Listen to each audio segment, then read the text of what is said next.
Hello, today I want to just do a quick tutorial on how to make my newest fly, the Matchstick Kebari, as named by Amanda Hoffner. Thank you, Amanda. You won the contest for naming a fly, and you'll be receiving a fly display very shortly in the mail. Thank you to everybody who did participate. I'm using a size 12 hook.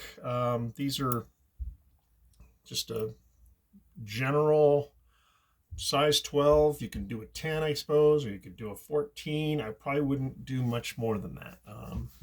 So for traditional tenkara, those are the size we run. The feathers that I'm using, I have a couple of these. One is a black and white, and one sort of a gray and white. Today I'm going to just go ahead and pull one of the gray and whites off. I'll need that. Set that aside. And the thread I'm using for this is just a gold, it's a gold thread. It's gold cotton. Comes on a big spool like this. This one is Isacord. I think this is a 100% cotton. I just really like this color and I've been playing with it. But you can use any color of gold, yellow, brown that you want. The idea with the Matchstick Kebari was named a Matchstick Kebari because it looks like a matchstick a little bit. So that kind of helps set it apart. I tie a lot of my flies from the head to the tail, so I'm going to start here by making the head.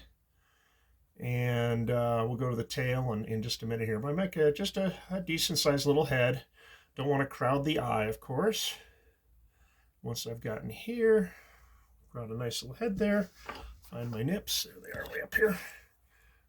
Cut that off. And now I'm going to continue to wrap towards the bend of the hook. Just tight little wraps. One trip down to the tail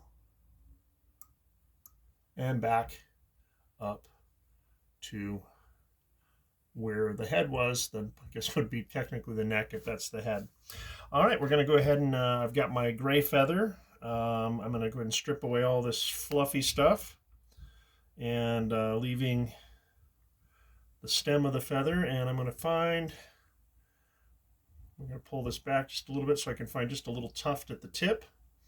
So we're going tip on first and fold that in. I'm just going to wrap that right directly on there. It's going to splay out a little bit, and that's fine. A couple wraps on there, and that's in place. Now I'm going to take I've been using these hook display clips lately as my hackle pliers. I kind of like them better than actual commercial hackle pliers. And I'm wrapping with the cup with the feathers pointing forward. So we're wrapping with the base of the feather 3, 4, 5 times, and I'm going to lock that in there. Now I've got to find the tip of that feather. There it is. Grab the tip, and I'm just going to, using the blade of my, just cut up and away. And that was the tip, and I'm going to pull all of these forward, all these little bits forward, pinch and wrap.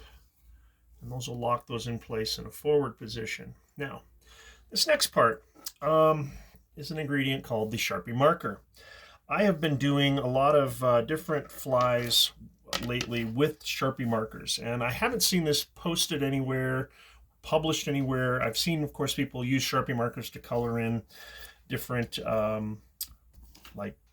different flies. You can use them for making nymphs or making just different flies for coloring in deer hair and things like that. But I haven't seen anybody, and maybe you can let me know in the comments below if you've ever seen anybody take midway through. I'm just taking the Sharpie and I'm going to color with the side of the pen on the string, on the thread, about 6 inches of line.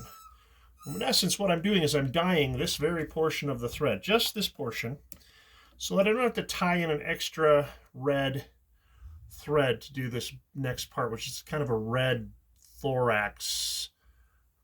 So we're going to give that a little wrap. And just a little splash of red on there. And what I'm doing is, as I'm turning this on, I'm wrapping the little bead little bead of thread there for the thorax, and I'm waiting for the thread to turn. As you see, it's now starting to turn to the gold, back to the gold, so I've run out of the red.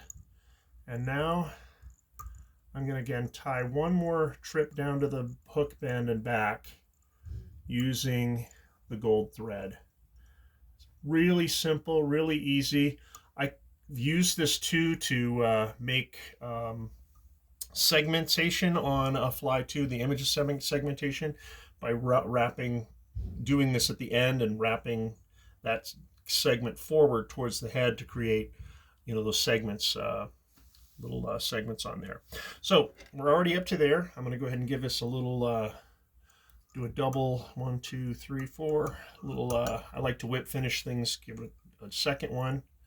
1, 2, 3, 4. Again, working towards the tail, and gives a little tug and a pull, and a snip, and that. Push that forward, and that, my friends, is the new fly that I'm even thinking of having replace my one fly that I do. And I will be probably offering these because I think it's unique enough. I've been looking for a unique fly. Probably be offering these also on my Etsy store eventually. I've been wanting to do a fly, and this would be the one I would want to do. But so simple enough. Gold thread, a light or dark hen hackle, depending on what you want, how much visibility you want of your fly, or whether you're fishing the dark waters or the light waters, and you know what you want to stimulate. But the idea being that we have this body that is made primarily of a gold thread, with the red being colored. It's more of a technique that I'm also showing here. I don't know if I can show that a little better still. But that is the Matchstick Kebari. Thank you very much, and I hope you enjoy it. Hope you enjoy making it.